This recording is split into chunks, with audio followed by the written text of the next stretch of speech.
L'invité de Parlons Placement, c'est aujourd'hui Baptiste Bruno, directeur commercial de Corum l'Épargne. Bonjour Baptiste Bruno. Bonjour Nicolas. Bienvenue donc dans Parlons Placement. On va essayer de comprendre ensemble la stratégie de Corum l'Épargne en matière d'investissement, notamment investissement SCPI, donc investissement immobilier. Une stratégie que certains qualifient à contre-courant ou même opportuniste. Alors on va essayer de comprendre un petit peu quelle est votre stratégie. On va essayer de déceler aussi quelles sont vos convictions. Mais déjà un mot peut-être sur ce contexte économique global, hausse des taux, baisse de valorisation donc dans l'immobilier, sujet sur certaines SCPI aussi il y a quelques semaines. Comment est-ce que vous avez traversé ce contexte ?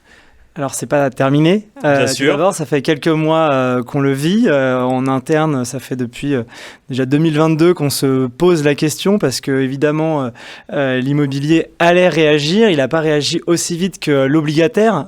Bien sûr. Vous avez parlé d'obligataire juste avant et de fonds en euros. Donc, l'immobilier a réagi. Il a réagi plus tardivement. Il a réagi plus tardivement aussi en fonction des pays. C'est-à-dire qu'on pourra peut-être en reparler quand on parlera de stratégie, mais ça réagit beaucoup plus vite au Royaume-Uni, par exemple, ou aux Pays-Bas. En Allemagne aussi. Alors, en Allemagne et en France, ça réagit un peu plus tard, justement. Ouais. Et ça réagit en ce moment, en tout cas depuis le début de l'année 2023. Et cette réaction et cette baisse de prix, elle est assez logique, elle est mécanique, elle est mathématique. Donc, on pouvait s'y attendre, en quelque sorte. Et on se rend compte qu'aujourd'hui, ce sont des rendements élevés qui protègent face à cette hausse de taux. Donc, pas de surprise quand on a vu effectivement des baisses de valorisation en France, puisqu'on en avait déjà vu au Royaume-Uni ou aux Pays-Bas. C'est ça qu'il faut comprendre. Alors, assez peu de surprises, en effet, puisqu'on a parlé de taux sans risque, encore une fois, Ouais, tout est lié, tout est corrélé. On a parlé de taux sans risque tout à l'heure. Quand vous achetez un immeuble en proche banlieue parisienne à moins de 4%, et que l'OAT est à 3 ou 3,5, forcément, on se dit qu'on a un placement garanti qui rapporte 3,5 et certains même 4%, et de l'immobilier qui n'est pas, je le rappelle, qui n'est pas liquide, parce qu'on ne vend pas un immeuble comme on peut vendre une obligation. Forcément, les investisseurs font des arbitrages, font des choix. Puis il y a un autre phénomène aussi, c'est que avec cette hausse des taux, le recours au crédit, au financement, c'est-à-dire que les gérants immobiliers, les gérants de SCPI avaient recours au financement, et avec les conditions de taux, dont on parlait également, ça leur coûte beaucoup plus cher, donc on a moins accès au crédit et donc on peut faire moins de transactions, moins d'acquisitions. Donc il fallait que le rendement des investissements immobiliers se réajuste. Aujourd'hui, avant de parler de stratégie, quelles sont vos convictions sur ce marché ? Vous nous l'avez dit, c'est pas fini. On est effectivement en train d'évoluer dans un nouveau contexte pour l'investissement immobilier. Quelles sont les convictions portées par Corum l'Épargne ? Alors nous, c'est un contexte qui nous convient bien. Alors c'est difficile de dire ça dans ce contexte, mais ça permet de saisir plus d'opportunités. Bien sûr. Corum a été créé en 2011, la première SCPI lancée en 2012. On n'avait jamais connu des rendements à l'acquisition aussi élevés que depuis 18 mois. D'accord. On n'a pas eu que 2023, déjà en 2022 il y avait une certaine correction. Donc on va acheter avec des immeubles avec des rendements plus élevés et avec moins de concurrence, parce que je disais, l'accès au crédit s'est tendu, il est devenu plus difficile, et la collecte et l'épargne disponible et les capitaux disponibles pour investir en immobilier sont aussi moins importants. Donc il y a moins de concurrence et des rendements plus élevés. Donc aujourd'hui, ça nous convient bien. Donc ça permet d'aller chercher des rendements qu'on n'a pas connus depuis plusieurs années. Donc ça veut dire qu'il faut quand même avoir les fonds pour aller faire de nouvelles acquisitions. Et c'est aujourd'hui le point principal. C'est-à-dire que pendant très longtemps, on avait des difficultés, on va dire, à trouver les bons investissements avec le bon locataire et les bons rendements. Les fonds étaient disponibles, la collecte était disponible pour être investie. Aujourd'hui, c'est plutôt l'inverse. C'est-à-dire qu'on a moins d'investisseurs sur le marché en général, et à côté de ça, beaucoup plus d'opportunités immobilières. Donc là, effectivement, c'est ceux qui ont du cash quelque part qui permettent d'aller chercher les bonnes opportunités. Exactement.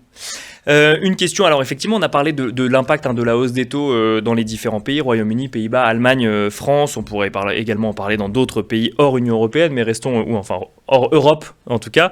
Est-ce qu'aujourd'hui ça veut dire qu'on retrouve des opportunités en France qui redeviendraient peut-être un petit peu plus, qui reviendraient sur le devant de la scène par rapport à d'autres marchés immobiliers en Europe ? Alors en effet, et en tout cas en ce qui concerne Corum, donc l'entreprise que je représente, on a investi dans le courant de l'automne 2023 à Paris et en région parisienne, chose qu'on n'avait pas faite depuis 2016. D'accord. Parce que justement, on ne trouvait plus suffisamment, ne trouvait plus les bons immeubles avec les bons locataires et des rendements suffisamment élevés.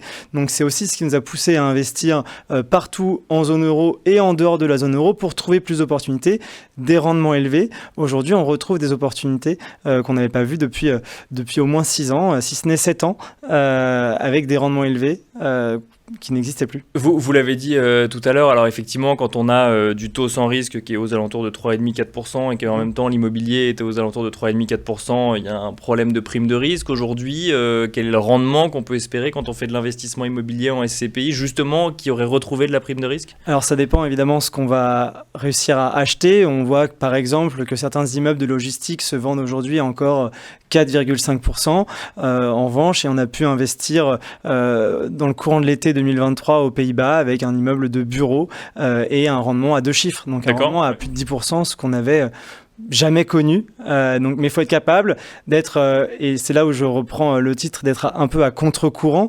C'est acheter de l'immobilier de bureau aux Pays-Bas en 2023. C'est pas forcément ce qu'il y a de plus vendeur. Bien sûr. On pourrait acheter d'autres typologies qui seraient d'un point de vue marketing plus acceptables, comme acheter du bureau au Royaume-Uni en 2021 après le Covid. C'est pas ce qu'il y a de plus vendeur. Alors il y a plusieurs questions qui concernent Quorum qui nous sont parvenues. Juste avant, quand même, un mot sur la stratégie d'acquisition de Quorum l'épargne. Vous nous avez donné pas mal d'éléments déjà, le fait effectivement de revenir en France, mais aussi d'aller aux Pays-Bas entre autres. Mais si on devait résumer la stratégie de Quorum l'épargne pour comprendre ses drivers, qu'est-ce qu'on dirait? C'est de ne pas suivre des phénomènes de mode ou ce que veut le marché et d'être à contre-courant, opportuniste et d'acheter en fonction du locataire. C'est-à-dire qu'il y a quelque chose que l'on répète depuis plus de 10 ans chez Quorum. Pour nous, c'est pas l'emplacement le principal. Le principal pour nous, c'est le locataire. Et un locataire qui est engagé sur la durée et à payer un loyer élevé, puisque ce sont ces rendements élevés qui vont protéger la valeur également. Donc la règle, c'est pas l'emplacement, c'est le locataire. D'accord, d'où la stratégie effectivement à contre-courant. Alors on a 2 questions, on va commencer par une question qui risque de vous faire plaisir. Philippe F qui nous dit « Quorum toujours meilleur que les autres, meilleur gestionnaire, est-ce la seule raison ?» Qu'est-ce qu'on répond à ça, Baptiste Bruno?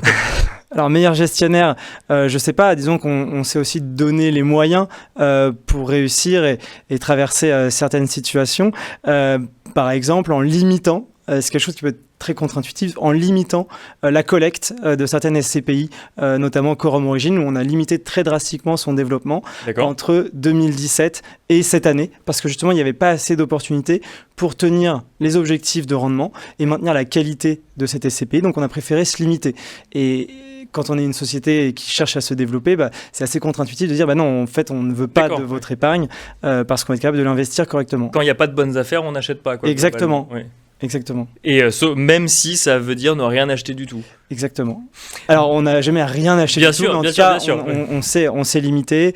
On a assez peu eu recours à l'endettement et on voit que les taux d'intérêt ont augmenté, donc le coût de l'endettement il est plus élevé. On a été assez prudent également avec ces sujets-là.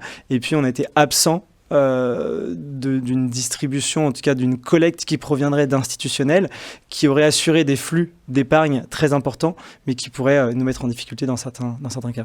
On va conclure avec une autre question qui nous est parvenue pendant qu'on échangeait. Jean-Luc B qui vous demande, Baptiste Bruno, quel est le meilleur fonds Quorum actuellement à acheter? Pas facile. Je vais prendre mon fonds préféré. C'est pas beau de faire des préférences, mais moi j'ai une affection particulière pour Quorum XL parce que pour moi c'est la SCPI qui va se différencier de ce qu'on peut retrouver par ailleurs. Quorum XL, pour rappel, c'est une SCPI internationale qui va investir et sur de l'immobilier, mais aussi en essayant d'avoir un effet sur la devise. C'est-à-dire qu'elle va investir au Royaume-Uni, elle va investir en Pologne, elle a investi au Canada. Donc elle va prendre plus de risques parce qu'on va percevoir des loyers en livres sterling, par exemple. On va percevoir des loyers en couronne norvégienne, mais elle va être aussi encore plus agile et encore plus opportuniste. Donc pour moi, c'est la SCPI qui illustre parfaitement notre stratégie. Voilà, j'espère qu'on a répondu à la question de Jean-Luc B. Merci beaucoup en tout cas Baptiste Bruno de nous avoir accompagnés dans Parlons Placement. Je rappelle que vous êtes directeur commercial de Quorum l'épargne. Merci beaucoup. Et quant à nous, on se retrouve tout de suite dans la prochaine partie de Parlons Placement.